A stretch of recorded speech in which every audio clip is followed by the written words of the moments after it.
Assalamualaikum warahmatullahi wabarakatuh. Perkenalkan, nama saya Pramuji Sabarno dan teman saya Saniatul Humero. Dalam video kali ini saya akan mencoba mewawancarai mahasiswa, khususnya mahasiswa hukum keluarga Islam, tentang adanya kasus yang saat ini sedang melonjak, yaitu kasus perceraian.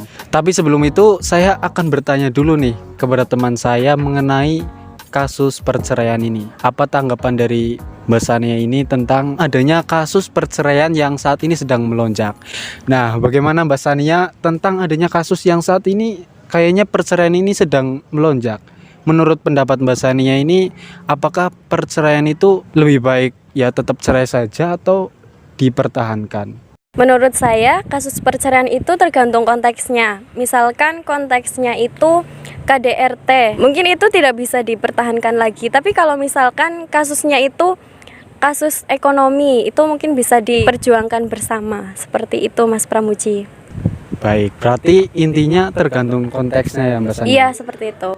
Kalau misalnya KDRT nih, kan kayaknya banyak kasus perceraian itu diakibatkan karena KDRT. Lah itu masa sih nggak bisa dipertahankan lagi?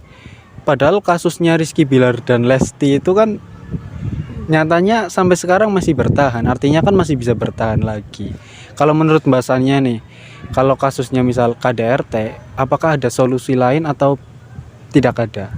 Kalau menurut saya sih, ya udah diakhiri aja. Kalau misalkan itu emang kasusnya KDRT. Berarti nih pendapat dari seorang perempuan sendiri. Kalau misalnya laki-lakinya KDRT sama perempuannya mungkin tidak bisa dipertahankan lagi. Nah, untuk itu kita pada hari ini akan mencoba mewawancarai mahasiswa dari Prodi Hukum Keluarga Islam langsung tentang adanya kasus perceraian yang saat ini sedang melonjak. Tonton video ini sampai selesai. See you.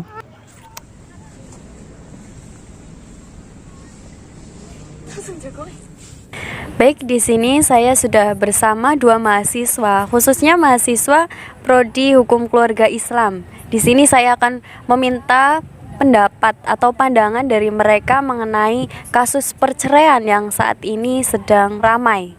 Ya, mungkin lebih baiknya perkenalan dulu. Ini dengan Kak siapa? Ya, perkenalkan, nama saya Isnani Dian Latifah dari Prodi Hukum Keluarga Islam. Kalau ini dengan Kak siapa ya? Ya, perkenalkan, nama saya Reza Kusuma Melati dari Prodi Hukum Keluarga Islam. Semester berapa ya Kak? Semester 4, Kak. Baik, langsung saja kepada Kak Isna.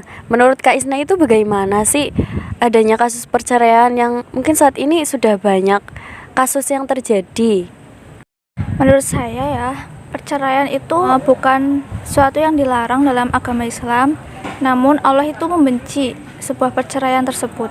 Bercerai itu adalah suatu jalan terakhir dalam suatu hubungan di rumah tangga itu. Biasanya itu dalam kasus perceraian itu terdapat anak yang menjadi korban. Anak tersebut tuh biasanya cenderung tidak memiliki kasih sayang pada orang tua tersebut dan memiliki sifat agresif pada anak tersebut.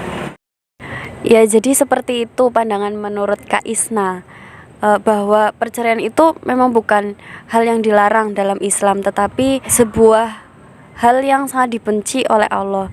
Lah, untuk solusinya itu seperti apa Mbak Isna? Menurut saya, solusi agar tidak terjadi perceraian itu yang pertama adalah membangun komitmen bersama pasangan, saling berkomunikasi dan saling memahami. Baik, sekarang saya sedang bersama rekan saya yang ada di samping saya. Boleh perkenalkan dulu Mbak namanya? Nama saya Anissa Fatimah, umur 18 tahun.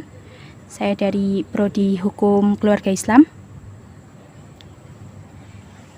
Namanya Mbak Anissa, biasa dipanggil? Anis. Baik Mbak Anis, saya mau sedikit bertanya boleh? Jadi kan kita akhir-akhir ini sering melihat ya banyak terjadinya perceraian dalam keluarga. Akibatnya dikarenakan adanya kekerasan dalam rumah tangga. Nah, menurut pandangan dari Mbak Anis, sebagai seorang perempuan yang masih berumur 18 tahun ya, kalau melihat ada sebuah keluarga yang di dalamnya penuh dengan kekerasan, yang menjadi korban kan seorang wanita, itu bagaimana menurut pandangan dari Mbak Anis? Apakah lebih baik dipertahankan keluarganya atau lebih baik ya sudah cerai saja? Gimana? Kalau udah punya anak ya gini Mas, menurut saya, pandangan saya itu ya lebih baik pisah daripada menimbulkan mental anak down gitu.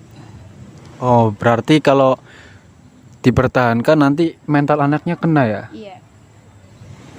Baik, jadi menurut pandangan dari Mbak Anis itu ya mungkin lebih baik disudahkan saja karena mempengaruhi pada kondisi mental anaknya sendiri. Begitu kan Mbak Anis? Iya. Terima kasih ya sudah mau di wawancarai. Nah, jadi itulah tadi beberapa mahasiswa yang sudah saya dan Mbak Sania wawancarai.